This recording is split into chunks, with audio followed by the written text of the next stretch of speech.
안녕하세요. 현재 서울에서 카페를 운영하고 있는 50대 여성입니다. 한가한 요즘 지인의 추천으로 사연 채널을 접하게 되었는데요. 처음에는 그저 무료함을 달래기 위해 접하게 되었던 사연 채널은 어느새 일상을 함께하게 되었네요. 사연을 들어보니 몇몇 분들은 가슴에 묻어두었던 이야기를 소개하고 후련함을 느꼈다고 하시더라고요. 그래서 오늘 저 또한 아무도 모르게 혼자서만 간직했던 이야기를 꺼내보려고 해요. 그럼 시청자분들이 저의 이야기를 듣고 삶의 원동력을 얻길 바라며 이야기를 시작하도록 하겠습니다.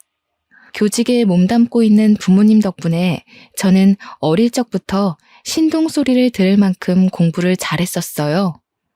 부모님의 도움으로 이런 저의 성적은 꾸준히 유지가 되어 서울 상위권 대학교에 무사히 입학할 수 있었죠.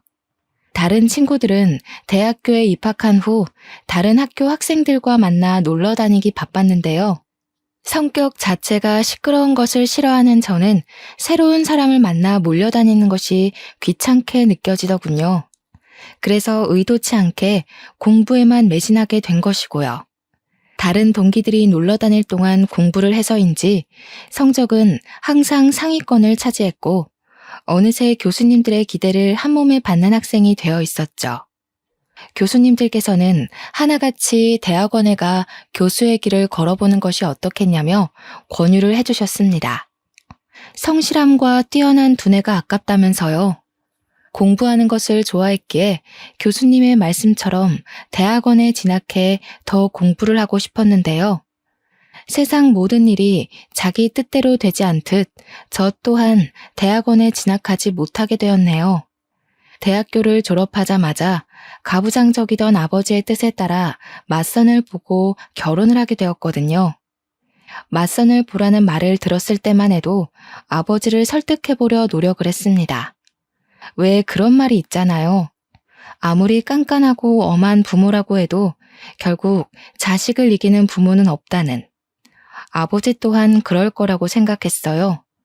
아무리 아버지가 가부장적이셨어도 딸이 간절히 설득을 한다면 대학원 정도는 보내주실 거라 여겼거든요.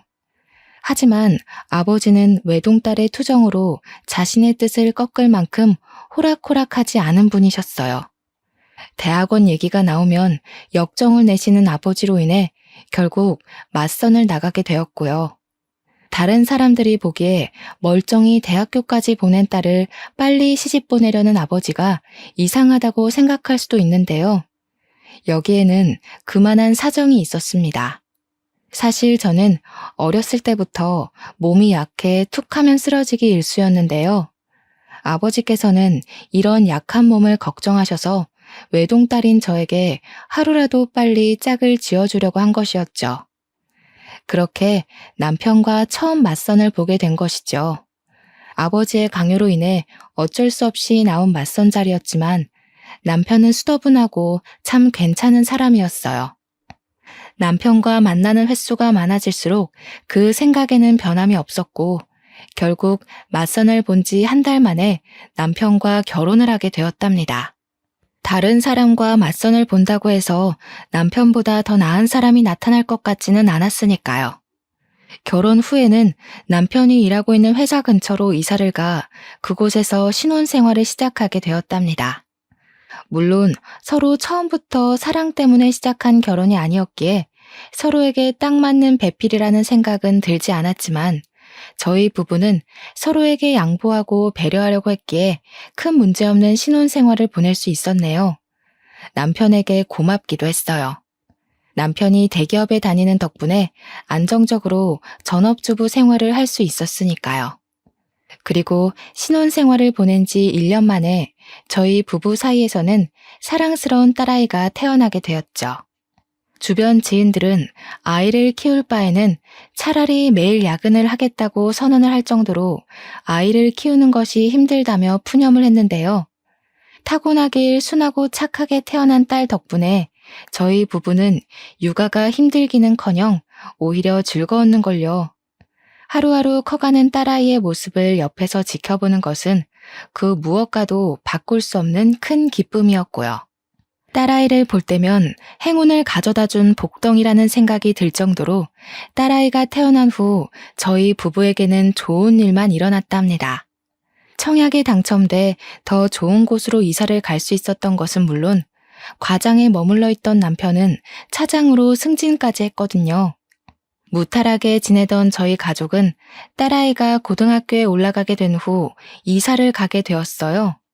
청약이 당첨된 아파트는 남편이 다니는 회사와 멀다는 이유로 다른 사람에게 세를 주고 있었지만 고등학생이 된 딸에게 더 나은 교육 환경을 제공해주고 싶었기에 이사를 가게 되었죠. 딸아이에게 공부하기 좋은 환경을 만들어주기 위해 이사를 가긴 했지만 친구가 없어 힘들어하는 딸아이의 모습을 보니 후회가 되더라고요. 괜한 욕심으로 인해 딸아이에게 상처를 준 건 아닌가 하는 생각이 들기도 했습니다. 하지만 그것도 잠시 본성이 밝고 씩씩한 딸은 새로운 환경에 금방 적응을 해 학교 생활도 잘하며 곧잘 좋은 성적을 받아오더군요. 그리고 3개월 후 딸아이는 처음으로 집에 친구를 데려왔네요. 딸아이가 말하길 집으로 데리고 온 친구가 자신의 학교 생활을 잘할 수 있도록 도와준 은인이라고 하더군요. 그 말을 들으니 딸아이의 친구에게 더없이 고마웠어요. 그 후로도 딸아이의 친구는 종종 저희 집으로 놀러 오게 되었죠. 딸아이와 둘도 없는 사이가 된 아이에게 항상 고맙다는 생각을 했는데요. 은인과도 같았던 딸아이의 친구는 얼마 안 가 원수보다 못한 사이가 되는 사건이 발생하고 말았습니다. 시어머니의 칠순잔치로 인해 100만 원가량의 현금을 뽑아 집으로 돌아왔을 때였죠. 집에는 여느 때와 같이 학교 숙제를 하고 있는 딸아이와 딸아이의 친구가 있더군요. 아이들에게 저녁을 차려주고 있었지만 마침 아파트 반상회가 있어 간단한 간식거리만 챙겨준 뒤 집을 비우게 되었어요. 미안한 마음에 반생회 모임에서 일찍 일어나 집으로 돌아오게 되었고요. 그런데 집으로 오니 이미 딸아이의 친구는 집으로 돌아간 후였죠. 이미 간 아이를 다시 부를 수 없기에 딸아이의 저녁만 차려준 뒤 안방으로 들어오게 되었고요. 안방에 들어온 후 제일 먼저 100만 원을 가방에 넣으려고 했는데요. 놀랍게도 봉투에 있어야 할 100만 원은 소리 소문 없이 사라져 있더군요. 깜짝 놀랄 수밖에 없었어요. 반상회 모임에 나갈 때만 해도 멀쩡하게 있던 100만 원이 갑자기 사라지다뇨.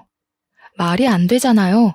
그래서 제일 먼저 딸아이의 방을 찾아갔어요. 너 엄마 서랍에 있던 100만 원 건드렸니? 그 큰돈을 내가 뭐하러 엄마 몰래 건드려. 금방 들통날 텐데. 엄마 아까 반상회 나갔잖아. 반상회 모임 갔다가 흘리고 온 거 아니야? 나는 진짜 아니니까 다시 잘 찾아봐. 역시나 딸아이는 자신이 한 짓이 절대 아니라며 손사래를 쳤어요. 딸아이가 지갑에 손을 댄 적이 있다면 의심을 할 테지만 한 번도 허락 없이 저희 부부의 지갑에 손을 댄 적이 없기에 차마 딸아이를 의심할 수 없었네요. 고심하던 순간 딸아이의 친구가 급히 집으로 돌아간 것이 떠올랐습니다. 그래서 딸아이에게 그 아이가 사는 곳의 주소를 받아 찾아가게 된 것이죠. 이쯤 되니 갑자기 100만 원이나 되는 큰 돈을 왜 훔쳤을지 궁금했어요. 한편으로는 이미 100만 원이란 큰 돈을 다 써버렸으면 어떡하나 걱정이 되기도 했고요. 딸아이가 알려준 주소는 오래된 다가구 주택이 모여있는 곳이었는데요. 딸아이의 친구는 그 중에서도 제일 후미지고 높은 곳에 위치한 판자촌이었습니다. 문을 두드리자 딸아이의 친구는 바로 문을 열더군요. 딸아이의 친구는 제가 자신의 눈앞에 있다는 사실에 깜짝 놀란 표정이었어요. 요리조리 누나를 굴리는 아이의 모습을 보자 확실히 100만 원을 훔쳐간 것이 맞구나 확신이 들었습니다. 안방에 있던 100만 원 네가 가지고 갔니? 네. 자신은 아니라며 딱 잡아댈 줄 알았는데 딸아이의 친구는 의외로 순순히 100만 원을 가지고 간 것이 자신이라고 인정을 했어요. 문을 두드릴 때만 하더라도 남의 돈에 손을 댄 행동을 따끔하게 혼내야겠다고 생각했지만 막상 벌벌 떨고 있는 아이의 모습을 보자 그렇게 못하겠더라고요. 그래서 화를 내는 대신 차분하게 왜 100만 원에 손을 댔는지 물어보았죠. 차분하게 이유를 묻자 딸아이의 친구는 울먹이며 100만 원에 손을 댄 이유를 털어놓기 시작했네요. 죄송해요. 아줌마나 연희가 저한테 해주던 걸 생각하면 절대로 그러면 안 됐는데 엄마 수술비가 모자라서 어쩔 수가 없었어요. 엄마가 수술을 하셨다고? 혹시 어디가 많이 아프시니? 사실 저희 엄마가 암에 걸리셨거든요. 지금까지는 보험회사에서 나오는 보험금으로 꾸역꾸역 버텼었는데 얼마 전에 아빠가 엄마 보험금으로 나온 돈을 가지고 도망가서요.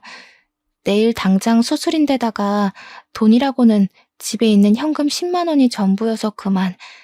정말 죄송해요, 아줌마. 그러면 안 됐었는데 100만 원 보자마자 눈이 뒤집혀서 배은망덕하게 아줌마가 저한테 잘해주신 것도 까먹고 그만 실수를 저지르고 말았어요. 처음에는 아이의 말을 쉽게 믿을 수가 없었습니다.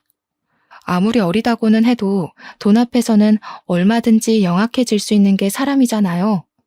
하지만 딸아이의 친구를 따라 병실에 들어간 후 저는 그 아이의 말을 믿을 수밖에 없었네요. 침대에는 위태롭게 산소 호흡기를 꽂은 채 앙상하게 말라있는 여자가 누워 있었거든요. 숨만 간신히 쉬고 있는 여자를 보자 가슴이 찡하게 울려오더군요. 아직 20살도 안 된 어린 것이 수술비가 없어서 얼마나 발을 동동 굴렀을까라는 생각 때문에요. 그리고 이런 안타까움은 아픈 아내와 딸을 두고 도망갔다는 남자에 대한 의아함으로 이어졌어요. 딸아이의 친구에게 물어보자 부끄러운 듯 우물쭈물하던 아이는 남자에 대한 설명을 해주었죠. 원래부터 도박 중독자였던 아빠는 엄마와 이혼을 한 후에도 몰래 집으로 들어와 돈을 들고 도망을 가기 일쑤였다고 해요. 아빠가 집안을 쑥대밭으로 만들고 갈 때면 엄마는 술을 마셨었는데요. 처음에는 한 병으로 시작하던 주량이 나중에는 주체할 수 없을 정도로 늘어나 결국 암에 걸리기까지 했다더군요. 기가 막혔습니다. 결국 아이의 엄마가 아프게 된 것도 착하던 아이가 남의 돈에 손을 대게 된 것도 모두 아빠라는 작자가 도박에 손을 대며 생긴 일이잖아요. 죄송하다며 연신 고개를 조아리는 아이의 모습을 보니 착잡했던 마음은 더 깊어만 졌고요.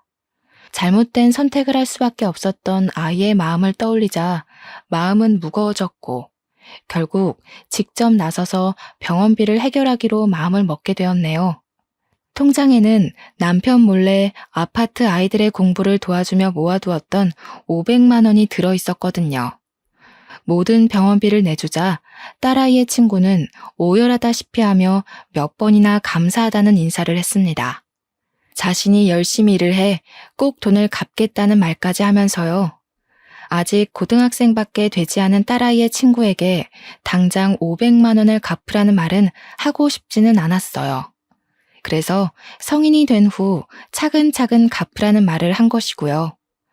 원래부터 성실하고 공부까지 잘하는 딸아이의 친구가 500만 원을 갚을 거라 믿어 의심치 않았습니다. 하지만 딸아이의 친구는 그 후 아예 연락을 두절하고 말았어요. 이 일로 인해 딸아이의 친구에 대한 굳건한 믿음은 완전히 부서지고 말았죠. 이 사건을 알게 된 딸아이는 불같이 화를 냈습니다. 그럴 만도 했어요. 가장 친하다고 생각했던 친구가 자신의 부모에게 500만 원을 빌린 것도 모자라 연락도 끊은 채 야반 도주를 했으니까요. 이미 흔적도 없이 사라진 딸아이의 친구를 찾을 수 없었기에 액땜한 셈 치며 그냥 넘기자고 했는데요. 그 말을 듣자 딸아이는 절대 그냥 둘 수 없다며 펄쩍 뛰더군요.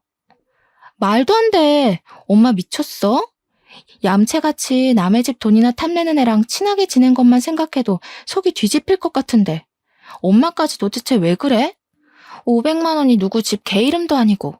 도망갔으면 어떻게든 찾아서 당장 갚으라고 말을 해야 할 거 아니야. 말 들어보니까 사정이 딱하더라. 아빠라고 하나 있는 사람은 도박에 미쳐서 제 처랑 자식도 버리고 도망간 것도 모자라서 수술비까지 가지고 도망갔다고 하던데 딱하지 않니? 그냥 없는 돈이었던 셈치고 우리가 눈 감아주자. 잘났어, 정말. 세상 착한 일은 엄마 혼자 다 하지? 엄마는 도대체 사람이 왜 그렇게 물러 터졌어? 걔가 엄마 돈 먹고 도망치려고 거짓말한 거일 수도 있잖아. 다른 사람들은 돌다리라도 두드려보고 건넌다고 하는데 엄마는 어떻게 된 게 허술한 나무 판자떼기를 그냥 지나갈 수가 있냐고. 이미 끝난 일이잖아. 그렇다고 우리한테 큰 피해를 준 것도 아니고. 어디 지연이를 우리가 하루 이틀 보니? 우리한테 사기칠 사람 아니란 거 네가 제일 잘 알잖아. 그러지 말고 우리가 이해해주자. 아빠란 작자는 도망가고 하나밖에 없는 엄마는 아파서 사경을 헤매고 있는데 그 어린 것이 어떻게 제정신일 수가 있겠니? 작정하고 꾸민 일일 수도 있지. 세상에 믿을 사람이 어디 있다고. 제정신이 아닌 게 아니라 뽕으로 받은 500만 원을 갚기 싫었던 거겠지. 엄마가 뭐라고 하던 나는 지연이 찾아내서 500만 원도 돌려받고 사과도 받을 거야. 엄마는 죽었다 깨어나도 지연이 못 잡겠다고 하는데 나라도 나서야 그 돈 받지. 딱한 사정을 눈감아 주려고 했지만 제 아빠를 닮아 불같은 성정을 가진 딸아이는 절대 용서할 수 없다며 씩씩거리기까지 하더군요. 몇 번이나 말려보았지만 한 번 눈이 돌아간 딸아이에게 알량한 말 따위는 전혀 효과가 없었네요. 그 후 딸아이는 주변 지인들에게 수소문하여 저에게서 500만 원을 빌려간 친구를 찾으려 했지만 아이의 노력과는 달리 3개월이 지나도 그 아이를 찾기는커녕 흔적도 찾기가 어려웠는걸요. 결국 반년이 지나자 딸아이 또한 친구를 찾는 것을 포기하게 되었습니다. 대학교에 입학한 딸아이는 이전과 달리 무척 바쁜 나날을 보냈거든요. 처음 딸아이가 대학교에 들어갈 때만 하더라도 드디어 온전한 내 생활을 보낼 수 있을 거라고 생각을 했는데요. 막상 텅 빈 딸의 방을 보니 공허한 기분이 들었어요. 남편이라도 같이 있으면 그나마 좀 나았겠지만 남편은 언제나 바쁜 회사 일정으로 야근을 했기에 텅 빈 기분은 좀처럼 나아질 기미가 보이지 않았는걸요. 그래서 커피 공부를 하기 시작한 거예요. 혼자 있는 것보다는 무엇이든 배우는 것이 공허한 기분을 채우는 데 도움이 될 것 같았거든요. 그리고 이런 예상은 딱 들어맞았습니다. 평소 커피에 대해 관심이 많아서인지 커피에 관해 배우는 것은 질리지도 않고 참 재미있었죠. 커피 학원에 다닌 지 3개월 만에 바리스타 자격증까지 따게 되었는데요. 처음에는 그저 자격증만 따고 끝내자고 생각했었지만 시간이 지나다 보니 점차 욕심이 생기더군요. 나만의 카페를 차려서 다른 사람들에게 커피를 내려주고 싶다는 욕심이요. 남편에게 이런 작은 소망을 제일 먼저 이야기하게 됐는데요. 남편은 카페를 차린다는 소리를 듣자마자 콧방귀부터 끼며 무시를 했네요. 당신이 카페를 차린다고? 쓸데없는 소리 하지 말고 밖에서 뼈 빠지게 고생한 신랑 밥이나 잘 차려주고 집안 살림이나 잘해. 당신은 안에서 새는 바가지 밖에서 샌다는 말도 몰라? 집에만 눌러 앉아서 사업하는 걸 너무 쉽게 보나 본데 사회생활 한 번 안 해본 당신이 할 줄 아는 게 뭐가 있다고 카페 차린다는 말을 해? 괜히 나댔다가 일 키우지 말고 그냥 집에서 밥이나 하면서 살아. 그게 당신한테 어울리니까. 당신 말을 왜 그렇게 해? 나 쉽게 보고 카페 한다고 말한 거 아니고 나도 나름대로 공부하고 고심해서 말한 거야. 당신 말대로 나 제대로 된 사회생활 한 번 안 해본 가정주부인 거 맞고 터무니없는 소리 하는 게 맞을 수도 있어. 근데 남편이면 아무리 터무니없는 소리라고 해도 들어줘야 하는 거 아니야? 밖에서 돈 벌어오는 것도 피곤한데 내가 당신 헛소리 하는 것까지 들어줘야 돼? 괜히 지나가는 바람에 쓸데없는 생각하지 말고 집안 살림이나 잘해. 남편의 말을 들으니 슬슬 짜증이 나더군요. 치사해 보일까 말은 못했지만 사실 제가 남편보다 더 좋은 대학교에 나왔었거든요. 가부장적이던 아버지의 강요가 아니었다면 남편보다 더 좋은 기업에 가서 일을 할 수도 있었고요. 그렇다 보니 남편이 못 배운 사람 취급하는 것을 도저히 견딜 수가 없었네요. 내가 카페 차리는데 당신한테 돈을 보태달라고 한 것도 아니고, 그렇다고 카페 운영을 같이 하자고 한 것도 아닌데 왜 자꾸 삐딱하게 나오는 건데? 내가 집에서 살림만 하자고 당신이랑 결혼한 줄 알아? 당신은 주말마다 등산이며 낚시며 한 주도 안 거르고 나가서 놀면서 나는 왜 집에 처박혀서 살림만 해야 되는데? 아, 참나. 어디 집에서 살림만 하는 여자랑 밖에서 일하는 남자랑 같아? 지금까지 편하게 집에서 살림만 하게 해줬더니 이제 남편한테 바락바락 대들기나 하고 쓸데없이 바람 넣는 옆에 애들 때문에 막 나오나 본데 당신 지금 다니는 커피 학원인가 뭔가 하는 거 당장 그만둬. 그리고 앞으로 내 앞에서는 카페 차린다는 말 꺼내지도 마. 나는 내 여자가 다른 남자 앞에서 실실 웃음이나 흘리면서 돈 버는 꼴은 죽어도 못 보니까. 알았어? 정말 어이가 없었습니다. 엄연히 커피와 디저트를 즐기기 위해 만들어진 카페를 옆에서 커피나 따라주는 다방 취급을 하다니요. 꽉 막힌 남편의 사고방식을 이해할 수 없을 뿐더러 후회도 되더라고요. 이렇게 꽉 막힌 남자와 결혼해 하고 싶은 일을 포기해야 하는 현재 상황이 말이에요.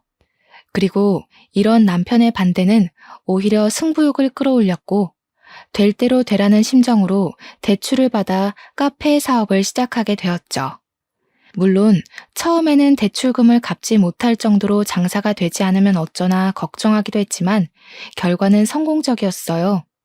제가 운영하는 카페는 커피와 케이크가 맛있기로 근처 주부들 사이에서 소문이 났거든요. 덕분에 남편의 주머니에서 나온 쥐꼬리만한 생활비로 살 때와는 비교도 할 수 없을 정도로 풍족한 생활을 할 수 있게 되었죠. 남편 또한 카페에서 나온 수익이 자신의 월급과 맞먹는다는 것을 알게 된 후부터는 아무 말도 하지 않았고요. 그렇게 오기 하나로 차렸던 카페가 동네 맛집으로 선정될 만큼 인기가 많아지는 동안 참 많은 것들이 변하게 되었답니다. 대학교를 졸업한 딸아이는 같은 직장에서 만난 사람과 결혼을 하고 남편은 30년 동안 다니던 대기업에서 은퇴를 했거든요. 은퇴한 남편은 하루 종일 하는 것도 없이 거실에 누워 텔레비전만 봤는데요. 그 모습이 한심하기보다는 참 심심해 보이더군요. 마치 가정주부 생활할 때 모습 같았고요. 그래서 남편에게 카페 운영을 같이 하자고 제안하게 되었네요. 집에 누워 심심한 시간을 보내는 것보다는 밖에 나와 일을 하며 일손도 돕고 돈도 버는 것이 더 좋잖아요. 하지만 남편은 단칼에 저의 제안을 거절했어요. 한평생을 대기업에서 일하던 자신이 어떻게 카페 일을 하냐면서요. 그러고는 갑자기 낚시용품 사업을 시작한다며 난리를 피우기 시작했습니다. 걱정되는 마음에 말리려고 해봤지만 남편은 버럭 성을 내었죠. 어디 여자가 남자 하는 일에 끼어들어? 그러는 당신은 내 말 잘 들어서 지금까지 실실 웃음이나 흘리면서 카페 사업하고 있고? 두고 봐. 카페랑은 비교도 안 될 만큼 성공해서 별 가짜는 카페 하나 때문에 빳빳하게 치솟은 당신 코를 납작하게 만들어줄 테니까. 지금 경쟁하자고 당신한테 그런 얘기하는 게 아니잖아. 카페야 나이에 상관없이 다들 많이 온다고 하지만 낚시는 다르잖아. 바닷가에서 자리 잡고 시작해도 운영될까 말까 한 게 낚시용품 사업인데 바다는커녕 제대로 된 강가도 없는 여기서 누가 낚시용품을 사겠냐고. 이렇게 생각하는 게 짧으니 사회에 나와서도 남자들한테 밀리지. 인터넷으로 팔면 되지 뭐하러 바닷가까지 가서 물건을 파냐고. 당신 나한테 훈계할 시간에 가서 공부나 더 하고 와. 되지도 않는 머리 굴리면서 하늘 같은 서방 기껏 끌 생각이나 하지 말고. 걱정이 돼서 한 말이었지만 남편은 제가 자기를 무시한다고 생각하는 모양이었어요. 오해를 하는 남편에게 다시 이야기를 하려 했지만 남편은 그때마다 직장 생활을 하지 않은 것을 걸고 넘어지며 헐뜯기 바빴는걸요. 딸까지 합세하여 남편을 말려보았지만 사업을 하겠다는 남편의 고집을 꺾기에는 역부족이었고 남편은 결국 사업을 하고 말았네요. 착잡한 마음 때문에 잠도 설치는 저희 모녀와 다르게 남편은 그저 신나 보였어요. 그럴 만도 했습니다. 한평생 회사원으로 살았던 남편은 한 번이라도 사업을 해 사장님 소리를 들어보고 싶다는 말을 입에 달고 살았거든요. 남편은 사무실에서 새우잠을 자며 열심히 일을 했는데요. 열정 넘치고 간절하던 모습은 정확히 6개월 후 귀신같이 사라지고 말았죠. 제가 뜯어 말릴 정도로 사무실에서 살림을 차리던 모습은 온데간데 없이 거실에서 리모컨만 만지작거렸고요. 사업을 내팽개친 남편의 모습을 보니 실망스러움을 감출 수가 없더군요. 큰 성공을 바란 것은 아니지만 가족의 반대까지 겪으며 시작한 일을 흐지부지하게 끝내다니 있을 수 없는 일이잖아요. 당신 계속 집에서 리모컨만 붙잡고 있을 거면 제발 사업 정리라도 해. 다달이 사무실 유지에 들어가는 돈이 얼만데 당신은 아깝지도 않아? 다른 집 마누라들은 남편이 사업한다고 하면 기 살려주려고 온갖 내조는 다 한다던데. 이거는 뭐 내조는커녕 잔소리만 하고 있으니 이래서 머리 검은 짐승은 거두면 안 된다고 하는 건데 내가 당신 하나 편하게 가정주부 시켜주겠다고 뼈 빠지게 일한 게 몇 년인데 그 은혜는 다 어디로 팔아먹으시고 쉬고 있는 남편 바가지나 긁어대는지. 내 사업 망하면 그건 다 당신 입에서 나오는 재수없는 잔소리들 때문이니까 그런 줄 알아. 기가 막혀서 쥐꼬리만한 생활비 주면서 생색은 생색대로 내는 당신 때문에 내가 그동안 얼마나 힘들었는데. 사실 카페 사업 시작한 것도 다 몇 푼 되지도 않는 푼돈 가지고 장난질하면서 사람 심란하게 만들었던 당신 때문이야. 그깟 몇 푼? 당신이 말하는 그깟 몇 푼 벌려고 나는 지난 30년 동안 발바닥이 터지도록 뛰어다녔어. 아유, 됐어. 사회생활도 안 해본 무식한 옆에 내가 뭘 알겠냐? 그냥 말을 말아야지. 참 씁쓸했습니다. 그동안 가족의 행복을 위해 참 열심히 일했다고 생각했었는데 남편에게 돌아온 말이 고작 무식한 옆했네라뇨. 이런 말을 듣고 나니 남편이 아닌 돌아가신 친정아버지가 미워지더군요. 친정아버지께서 저에게 결혼이 아닌 취업을 할 수 있도록 도와주셨다면 최소한 무식한 옆했네라는 소리는 안 들었을 테니까요. 말다툼 후 투명인간 취급을 하는 남편을 보며 결혼은 왜 했을까란 후회감이 밀려옴과 동시에 덜컥 겁이 났는걸요. 남편의 사업이 망해 빚쟁이가 되면 어떡하나라는 걱정이요. 그리고 이런 저의 걱정은 정확히 1년 후 현실로 다가오고 말았네요. 값싼 중국산 용품을 국내산이라 속여 판 것이 결정적인 발단의 원인이었어요. 남편은 원산지를 속였을 뿐만 아니라 싸구려 용품을 비싼 값에 파는 양심 없는 짓까지 했죠. 저희 모녀는 이제라도 사업을 접으라며 빌었지만 정신을 못 차린 남편은 사채업자에게까지 돈을 빌려 사업을 이어나갔고 결국 저희 가족은 건널 수 없는 강을 건너고 말았습니다. 눈덩이처럼 불어나는 이자를 갚지 못하자 사채업자들은 귀신같이 찾아와 남편을 독촉했는데요. 그제야 사태의 심각성을 깨달은 남편은 사업을 정리하려 했지만 이미 상황은 최악으로 치닫고 있었죠. 남편이 사업에서 실패한 후 저희 가족에게 남은 것은 막대한 빚더미뿐이었어요.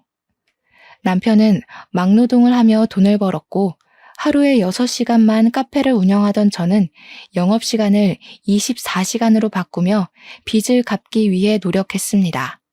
딸아이는 임신 막달의 몸으로 육아휴직도 쓰지 못한 채 일을 나갔고요. 하지만 이런 힘든 상황과 별개로 빚은 늘어만 갔어요. 한평생 살았던 아파트까지 팔았는데 말이죠. 어떻게든 긍정적으로 생각해 보려 했지만 나아질 기미가 보이지 않는 상황이 지속되다 보니 머릿속에는 부정적인 생각만 가득했습니다. 부정적인 생각이 가득 찬 머리는 자연스럽게 남편을 원망하게 되었고요. 울고불고 매달렸을 때 사업 접었으면 이 나이에 빚 갚느라 고생할 일은 없었을 텐데 도대체 이게 무슨 날벼락이야? 사업을 하다 보면 실수할 수도 있는 거지. 뭘 그런 걸 가지고 난리야? 당신 아니어도 신경 쓸 게 산더미니까 쓸데없이 짓거려서 일 망치지 말고 가게 문 열고 커피나 팔아. 당신이 커피를 많이 팔아야 그만큼 빚이 줄어들 테니까. 임신 막달인 딸내미까지 일다니게 해놓고 당신은 미안하지도 않아? 우리는 그렇다고 쳐도 임신한 연인은 도대체 무슨 죄인데? 임신해서 좋은 것만 줘도 모자랄 판에 부모가 진 빚까지 갚으라 하는 게 당신은 말이 된다고 생각해? 그래, 마누라며 딸내미까지 길바닥 나가 돈 벌게 시킨 내가 나쁜 놈이지. 당신 이 말이 듣고 싶었던 거잖아. 아주 속이 시원하겠네. 이참에 동네에 소문나게 광고라도 하지 그래? 돈도 못 벌어오는 주제에 마누라며 딸내미까지 돈 벌어오라고 시킨 남편이랑 사느라 죽을 맛이라고. 제가 원하는 것은 진심이 담긴 남편의 사과였지만 남편은 그마저도 해주지 않더군요. 다짜고짜 화부터 내는 남편이 이해가 가질 않았어요. 자신의 잘못으로 모든 일이 벌어졌다고 하면 사과는 하지 않더라도 최소한 죄책감은 가져야 하는 게 맞잖아요. 남편은 자신의 사업이 망한 것도 사채업자들에게 쫓기며 반지하에 사는 것도 모두 고분고분한 아내를 만나지 못해서라고 했는데요. 모든 것을 남 탓으로 돌리는 남편 때문인지 어느 날부턴가 아랫배가 너무 아파왔어요. 참을 수 없을 만큼요. 처음에는 참아보려고 했지만 복통은 일주일이 지나고 2주일이 지나도 가라앉을 기미가 보이지 않았습니다. 참을 수 없는 복통에 가까운 병원을 방문하자 의사는 정밀 검사를 받아볼 것을 권했습니다. 그리고 검사 결과는 충격적이었습니다. 다른 사람도 아닌 제가 간암 판정을 받다니 믿을 수가 없었죠. 의사는 간암 초기 판정을 받았으니 치료만 잘하면 완치 확률이 높다며 위로를 해주었어요. 무신경한 남편과 달리 어떻게든 위로를 해주려 노력하는 의사를 보니 씁쓸함은 더 심해졌죠. 빚쟁이한테 시달리는 와중에 간암에까지 걸리다니 참 하늘이 원망스럽더군요. 딸아이는 치료에 전념할 수 있도록 자신이 노력한다고 했는데요. 힘든 내색 한번 하지 않고 위로를 해주는 딸아이를 보니 울컥 눈물이 차올랐네요. 만삭의 몸으로 일을 하는 것도 힘들 텐데 못난 엄마의 위로까지 해준 거잖아요. 남편에게는 또 어떻게 말할지를 생각하니 집으로 돌아가는 길이 참 막막했어요. 당장 한 푼이 아쉬운 상황에서 카페 영업을 중단하고 치료에만 전념한다고 하면 빚더미는 금세 불어날 게 눈에 선했거든요. 그래도 용기를 내어 남편에게 말을 꺼냈죠. 참나. 한평생 내 돈이나 파먹으면서 살던 쌀벌레 같은 마누라 드디어 쓸모있나 싶었더니 암이라고 하네. 그래도 암 초기면 금방 죽을 건 아니잖아. 요즘 기술이 좋아져서 암 초기면 금방 털고 일어난다고 하던데. 당신 괜히 입원해서 쓸데없는데 돈 날릴 생각하지 말고 통원 치료하면서 카페 일 계속해. 아빠, 그게 무슨 말이야. 엄마가 누구 때문에 암에 걸렸는데 다 아빠가 사업한다고 엄마 속 썩여서 생긴 일 아니야. 애초에 아빠가 이상한 사업한다고 뻘짓만 안 했어도 말년에 엄마가 이렇게 고생할 일은 없었다고. 이 계집애가 누굴 닮아서 이렇게 건방지게 굴어? 딸이라고 하나 있는 건 평생 밥 먹게 해준 애비한테 대들지를 않나. 마누라는 말년에 아파 죽는다고 곤란 소리를 하지 않나. 집에 암탉이 시끄럽게 굴면 재수가 없다던데 사업 한번 엎어진 걸 가지고 집안의 가장을 원수보다도 더 못하게 여기고 딸년이며 마누라며 쌍으로 집안의 가장을 무시하는데 어디 전국 팔도에 나보다 더 복없는 놈 있으면 나와보라고 해. 진짜 기가 막혀서. 아빠가 그동안 가족한테 희생한 게 뭐가 있는데? 엄마한테 꼴랑 50만 원 쥐어주고 자기는 전국 팔도 사내짐이 다 먹으러 다녔으면서 아빠는 뭐가 그렇게 떳떳하고 당당해? 꼴랑 50만 원? 대학교 졸업할 때까지 지 손으로 돈도 제대로 벌어본 적 없는 게 어디 함부로 짓거려? 아빠, 뭘 단단히 착각하고 있는데 나 대학교 들어가고 나서 엄마한테 피해주기 싫어서 손에 닥치는 대로 일하면서 내 손으로 번 돈으로 용돈하고 학비 내면서 다녔어. 근데 뭐? 돈을 제대로 벌어본 적이 없다고? 이 개집애가 어딜 자꾸 애비 말하는데 토를 달아? 됐고, 당신 돈 벌 거 아니면 보험금으로 나온 돈 반 나누고 당장 이혼 서류에 도장 찍어. 난 병든 마누라 똥수발 들 생각 죽어도 없으니까. 병간호를 바란 것은 아니지만 남편의 입에서 이혼하자는 소리가 나올 줄은 몰랐네요. 아무리 사랑 없이 시작한 결혼이라지만 그래도 한 입을 덮고 지낸 시간이 20년인데 자기한테 이득이 없다는 이유로 사람을 일회용품처럼 버릴 줄은 몰랐는걸요. 남편의 반응을 본 딸 또한 남편과 당장 이혼부터 하라며 길길이 날뛰었고요. 딸아이는 계속해서 이혼할 것을 밀어붙였지만 저는 계속해서 이혼하는 것을 미뤄왔습니다. 미련하다고 생각하실 수도 있지만 시간이 지나면 남편이 정신을 차리고 이혼하자고 말한 것을 후회할 줄 알았거든요. 하지만 남편이 자신의 잘못을 깨달은 날은 오지 않았어요. 오히려 치료를 위해 입원한 병실까지 찾아와 이혼을 하라며 난동을 부렸죠. 계속해서 이혼을 강요하는 남편의 추태에 못 이겨 결국 이혼을 하게 되었습니다. 도저히 남편의 행패를 받아줄 재간이 없었으니까요. 이혼을 한 후에는 카페 영업도 중단한 채 오직 투병에만 집중하게 되었는데요. 그쯤 남편은 파산 신청을 했기에 오히려 마음이 더 홀가분하더군요. 더 이상 갚아야 하는 돈을 신경 쓸 일은 없는 거니까요. 그래서 되도록 긍정적인 마음을 먹기 위해 노력하며 투병 생활에도 그 누구보다 적극적으로 임하게 되었네요.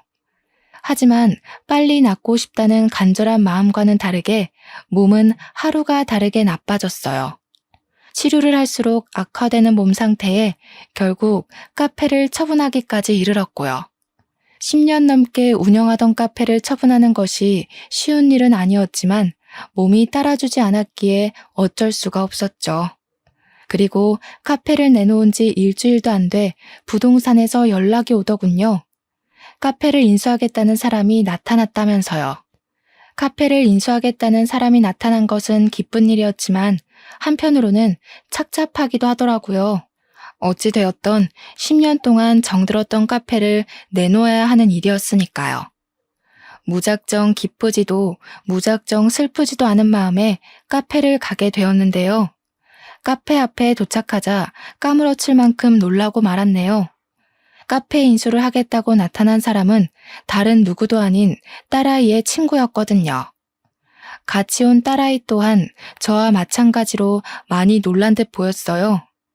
하지만 놀랐다는 사실이 무색하도록 딸아이는 친구에게로 달려들어 멱살을 들어 올렸습니다. 염치도 없게 500만 원이나 되는 돈 훔쳐먹고 달아난 주제에 여기가 어디라고 기어 올라와? 세상은 참 불공평해. 가족 팔면서 남의 돈 홀랑 뺏어먹고 도망간 사기꾼은 이렇게 멀쩡하게 살아서 카페 인수까지 하겠다고 나타났는데 정작 사기당한 우리 엄마는 몹쓸 병에 걸려서 남 좋은 일만 시키고 말이야. 엄마는 용서할지 몰라도 나는 절대로 너 용서 못해. 말리려고 했지만 딸아이의 힘을 이기기 역부족이었습니다. 만삭의 몸으로 어떻게 이런 괴력이 나오나 의아할 정도로 딸아이는 친구에게 달려들었거든요. 딸아이의 친구의 얼굴에 생채기가 나오고 주위 사람들의 시선이 몰리자 덜컥 겁이 나더군요. 괜히 주위에서 신고를 한다면 딸아이는 만삭의 몸으로 경찰서에 갈 수도 있는 거잖아요. 그래서 죽기 살기로 딸아이의 허리를 붙들며 제발 그만하라 호소를 하였죠. 간신히 이성을 찾은 딸아이는 씩씩거리면서 자신의 친구를 노려보았는데요. 한참을 아무 말 없이 서 있던 딸아이의 친구는 가방에서 돈봉투를 꺼내 저에게 건네더라고요. 하얀 돈봉투 안에는 500만 원이 그대로 들어있었습니다. 딸아이는 봉투에 든 돈의 액수를 세어본 후 콧방귀를 뀌었고요. 쥐꼬리만한 양심은 남아있었나 보지? 10년이 지난 지금에서야 500만 원을 갚은 걸 보면 너한테도 아줌마한테도 너무 미안해서 내가 할 말이 없어. 이렇게 늦을 거라고 생각하지는 못했는데 너무 미안해. 그래도 이거 하나만은 알아줘. 도망간 이후로 너랑 아줌마 생각에 하루도 편하게 잠들었던 날이 없었어. 기가 찬다, 기가 차. 이유가 어찌되었건 비겁하게 도망부터 친 사기꾼 말 듣고 싶지도 않으니까 당장 내 눈앞에서 사라져. 딸아이의 냉랭한 태도가 계속되자 그 아이는 아스팔트 바닥에 무릎을 꿇으며 그동안 있었던 일을 말해주었어요. 알고 보니 엄마는 수술 도중 눈을 감게 되었고 장례식을 치르는 도중 빚쟁이들이 찾아왔다고 해요. 아빠라는 작자가 아이의 앞으로 헤아릴 수도 없을 만큼의 도박빚을 달아놓은 것이었죠. 아빠의 도박빚을 갚다 지친 아이는 저에게 빌린 500만 원은 갚을 엄두조차 안 나 도망치게 된 것이고요. 몇 년간 도박빚 때문에 빚쟁이들을 피해 다니며 살던 아이는 우연한 계기로 쇼핑몰 사업을 시작했다고 했고 사업은 대박이 났다고 해요. 아빠의 도박빚을 다 갚은 후에는 자연스럽게 저에게 빌려갔던 500만 원이 생각났고요. 그래서 수소문에 저희 모녀를 찾아온 것이죠. 절절한 사연에 가슴이 아파왔는데요. 딸아이는 냉소적인 반응을 보였어요. 딸아이의 친구는 어떻게든 자신이 돕겠다고 했지만 딸아이는 그런 친구의 손을 뿌리쳤고요. 소동이 있은 후 저는 다시 투병 생활을 시작했는데요. 의사는 조심스럽게 간 이식을 권하더군요. 항암 치료를 하면 할수록 몸 상태는 점점 나빠졌기에 간 이식이 최후의 방법이라면서요. 절망적이었습니다. 이혼한 남편은 절대로 간 이식을 해줄 리가 없었고 임신 막달인 딸에게는 죽어도 간 이식을 받고 싶지 않았거든요. 그런데 세상에 죽으라는 법은 없는지 얼마 후 의사는 기증자가 나타났다며 수술 준비를 하라고 말을 했어요. 간 이식을 받을 수 있다는 소식에 어찌나 기쁘던지 기증자에게 감사한 마음이 드는 동시에 안도감이 들어 눈물이 쏟아지더라고요. 그렇게 기증자의 도움으로 수술을 받은 후 일주일이 지났는데요. 문득 딸아이의 친구가 인수해간 카페를 잘 운영하고 있을지 궁금해지더군요. 그래서 연락을 하게 되었고요. 그런데 놀랍게도 딸아이의 친구는 저와 같은 병원에 입원해 있다고 했어요. 같은 병원이란 말을 듣고 당장 몸을 일으켜 가게 되었습니다. 큰 마음 먹고 카페까지 넘겨주었는데 몸이 아파 카페 운영을 못하게 되면 큰일이잖아요. 딸아이의 친구가 있는 병실 앞에 서 있을 때였는데요. 때마침 수술을 해주신 의사가 제 앞을 지나가며 딸아이의 친구가 누워있는 병실을 가리켰습니다. 아는 사이냐면서요. 엄청 돈독한 사이셨나 보네요. 가족도 꺼려하는 간이식을 선뜻 하겠다고 나선 걸 보면. 네? 그게 무슨 말씀이세요? 간이식을 하다니요. 의사의 입에서 나온 말은 믿을 수가 없었습니다. 간이식을 해준 사람이 다른 사람도 아닌 딸아이의 친구였으니까요. 침대에 앉아있는 딸아이의 친구를 보자 다리에 힘부터 풀리더군요. 고마움과 함께 미안함이 밀려왔거든요. 왜 기증자인 것을 밝히지 않았냐고 묻자 딸아이 친구는 씁쓸한 미소만 지을 뿐이었습니다. 그깟 간이식 좀 했다고 제가 아줌마 돈을 가지고 도망간 사실이 변하는 건 아니잖아요. 그냥 지난날 베풀어 주신 호의를 돌려받는다고 생각해 주세요. 세상에, 그깟 500만 원이 뭐길래. 너무 고맙고 미안해서 내가 할 말이 없구나. 물론 엄마가 수술을 받아 돌아가시긴 했지만 그래도 아줌마가 500만 원을 빌려주신 덕에 후회는 안 했어요. 만약 돈이 없어서 수술을 못했다면 저 때문에 엄마가 돌아가셨다는 후회 때문에 사업을 하기는커녕 지금도 아빠 빚 갚는 걸로 쩔쩔매면서 후회나 하고 있었을 테니까요. 제가 엄마를 편하게 보내드린 것도 사업을 해서 이렇게 큰 돈을 벌게 된 것도 다 아주머니 덕분이에요. 그러니까 저한테 미안한 마음 갖지 마시고 건강하게 오래오래 사세요. 그래야 카페 영업도 다시 하시죠. 더 힘든 일을 겪었으면서 오히려 위로를 해주는 모습에 참 마음이 아파졌네요. 제가 한 거라고는 그저 500만 원을 빌려준 것뿐인데 딸아이 친구는 500만 원을 훌쩍 뛰어넘는 것을 해주었으니까요. 몸이 회복이 된 후 출산을 한 딸아이에게도 그동안 있었던 일을 설명해 주었는데요. 딸아이 또한 간 이식을 해준 자신의 친구에게 앙금을 품었던 것을 후회하며 간 이식을 해준 것에 대해 진심으로 고마워하게 되었죠. 퇴원을 한 후 저는 딸아이의 친구 덕분에 간암을 완전히 완치한 후 다시 카페 운영에 힘을 쓰고 있어요. 몸을 회복하고 나자 딸아이의 친구는 자신이 인수했던 카페를 다시 저에게 돌려주었거든요. 아직 무리를 하면 안 되기에 무리하지 않은 선에서 열심히 카페 일을 하고 있어요. 아프고 나니 삶을 건강하게 산다는 것이 얼마나 감사하고 소중한 일인지 깨달았으니까요. 얼마 전 완치했다는 소식을 들어서인지 전 남편은 재결합을 하자며 카페로 찾아왔는데요. 저는 단칼에 거절했답니다. 어렵게 찾은 건강한 몸과 정신을 이기적인 전 남편에게 쏟기에는 너무 아깝잖아요. 딸아이의 친구가 500만 원을 들고 도망갔을 때만 하더라도 이렇게 크게 은혜를 갚을 거라고는 상상도 못했는데 인생이란 참 신기한 것 같아요. 이번 일을 계기로 다시 한번 깨닫게 되었죠. 선행을 베풀면 언제가 되더라도 자신에게 꼭 돌아온다는 것을요. 현재 저는 딸아이의 친구를 하늘이 내려준 소중한 천사라 여기며 자식처럼 잘 지내고 있답니다. 사연을 신청하시는 분들께서도 주변에 힘든 사람이 있다면 외면하기보다는 작은 손길을 내밀어 주셨으면 좋겠어요. 그러면 언젠가 자신이 베풀었던 작은 선행은 그 배가 되어 돌아올 것이니까요. 그럼 지금까지 길었던 저의 이야기를 들어주신 시청자분들에게 감사 인사를 올리며 이야기를 마무리하도록 하겠습니다. 이야기를 들어주신 시청자분들 진심으로 감사드리며 모두들 베푸는 삶을 사시길 바랄게요. 감사합니다.